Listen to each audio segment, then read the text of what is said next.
At ang boss ko po ay medyo minalas. Joke lang, joke. Ako po ay medyo ubuhin, no? Kaya ganun yung ang boses. Ako ay nagpapasalamat sa Panginoon na nakapagpatuloy pa rin po. Kanina po kami po ay nung umaga na sa Sorosoro. Doon po kami umattend ng anniversary po kaninang umaga. Pasensya na po kung bakit wala kami kaninang umaga dito. Ako may nagpaalam po kay Pastor dahil ng mga bata nga po ay kasama doon sa special number po kanina doon sa Sovereign. Ang pasalamat ko po sa Panginoon ay ang gawain po ng married kanina ay nakapag-daos po kami ng aming first meeting at nakapag-usapan, nakapagplano sa whole year's activity ng married group. At ako po yung masaya na meron kaming mga bagong talagang leader sa aming pong group. At nakatuwa na ako po yung masaya as leader ng married group na nakikita ko po kayo na nagmamature sa gawain at nagiging involved ang bawat isa at kayo po ay lumalago sa gawain ng Panginoon. So yun po ay katuwaan po sa akin. Ako po ay nagpapasalamat din na kahapon po ay kami Pitong Bayan ng Panginoon. Kami po kahapon actually nasa Bacoor. Kami po ay kasi nalalapit na po ito pong regional competition po ng mga bata sa kanila pong sports. Kaya kami po ay napapalimit po ang mga punta sa kung saan-saan, mga tournament. Kahapon po kami nasa Bacoor. At nga po, ang mga bata ay pinatubayan naman ng Panginoon. Bagaman hindi po mga nag-champion, ay umabot naman po ng quarterfinals. Yun po kasi national ranking. Yun po ang aming sinalihan po na yon.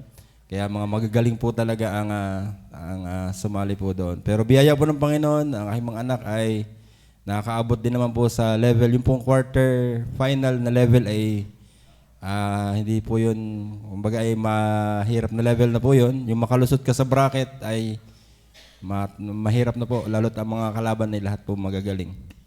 So biyaya po ng Panginoon, yun po ay pinagpapasalamat ko dahil alam ko po na ang sports nila ay ginagamit para sa kanila po ring para sila po ay makaranas ng blessing po yun sa kanila eh. Yun po yung para testingan kung magyayabang ba o magiging proud sobra at ang Panginoon ay may tsapwera. So dapat ay laging ang Panginoon ang naluluwalhati sa bawat ginagawa po natin.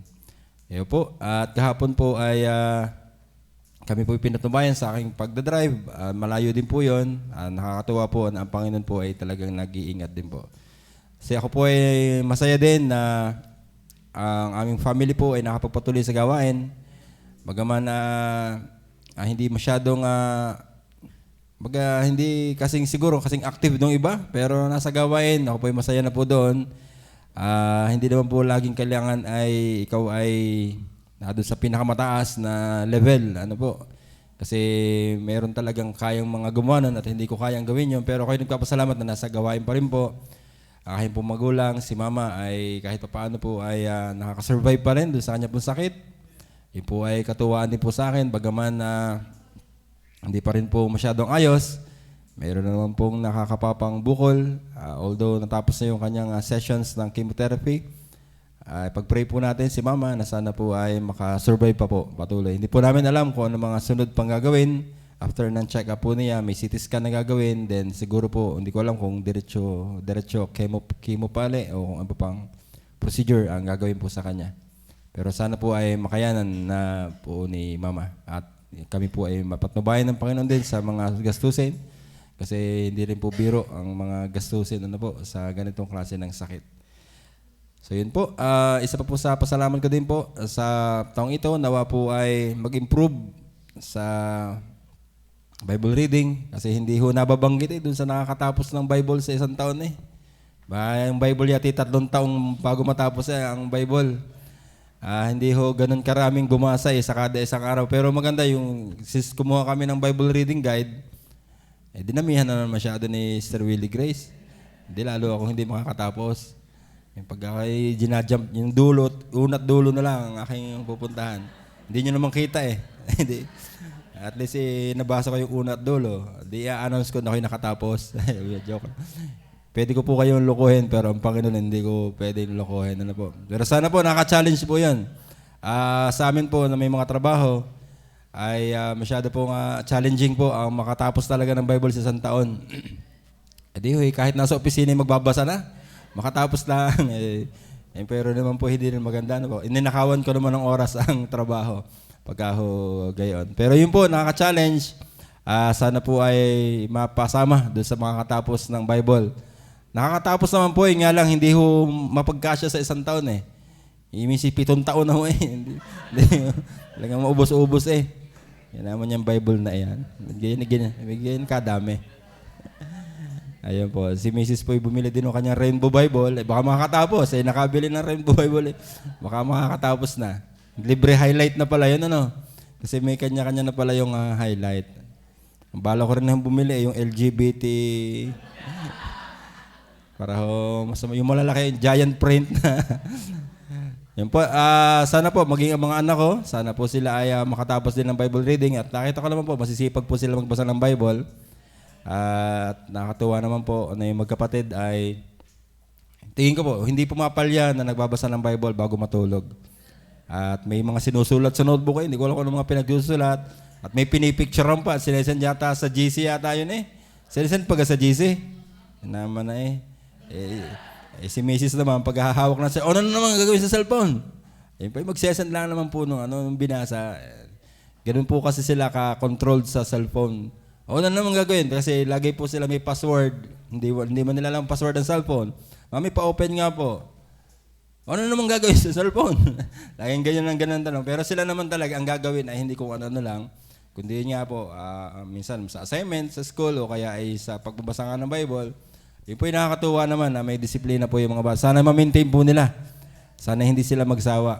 At sana po ay sila lumaki. Sana po yung mabaptize na din sila this year. At least meron akong bisita na mababaptize this year. Candidate na. Candidate. Tigisa tayo, mami. Tigisa. So, candidate na kami para dun sa yung palang technique doon. Kaya advantage pag may anak. Tapos dodoktrinahan at babaptize. Yun. So, yun po. Pasalamat. Ako po, may isa pa po akong pasalamat. Ito po na may katuwaan. Kahapon po ako'y nabola sa raffle. Talaga hong maswerte eh. Doon sa Cavite, pupunta namin doon. Kasi yung po may free raffle, may Winster. Na yung po yung Philippine National ranking nga po yun. Ako'y sumali, gumawa ako ng sarili kong account. Binola. Nabola po ako grand prize. Hindi ko naman sabihin kung ano, pero grand prize worth 24-something thousand pesos na item. Para po sa mga bata yon, para sa kanilang, magagamit ko sa kanilang training. Pero hindi ko, kami ni Mrs. may parehas, may entry, may mga entry din mga bata. Abay, ako po talagang siniswerte. Biyaya ako kahapon talagang siniswerte. Salamat po sa Panginoon, yun po yung masaya. Umuwi ako na natakatawa. Bagaman hindi kami nag-champion, parang ako'y champion eh. Nung pag-uwi ako ang pinakananalo dun sa libre ho yun, walang bayad yung raffle na yun, free raffle draw. At actually, naka-live po yun. In-announce, Albert Burigas, nanalo. Yun. Akala ko ako'y mabibilangan at hindi mapapabigay. Pero hindi pa nga ho ibinigay. Ipapa-LBC daw. Kasi galing ibang bansa, nasa Pilipinas na, pero hindi pa dumarating sa Cavite. Kaya ipapa-LBC pa po sa akin. Kaya kayo sumama lagi. Hindi sa pag-witness, dun sa paglalaro. So yun po, yun lang muna po ang aking masasabi. Salamat na marami sa pangalan po.